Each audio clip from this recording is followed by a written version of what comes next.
আসলে কি এই দুনিয়ার মধ্যে কেউ কারো আপন জন?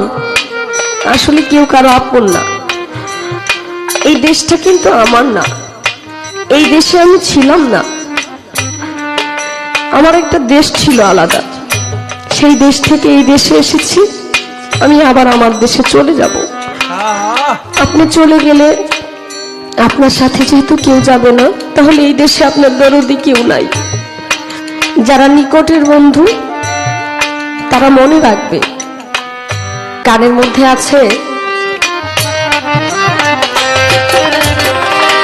আর কোনো দিন হয়তো হবে না আর দেখা, আর কোনো দিন হয়তো হবে না আর দেখা, বিদায় রজনী ক্ষমা চা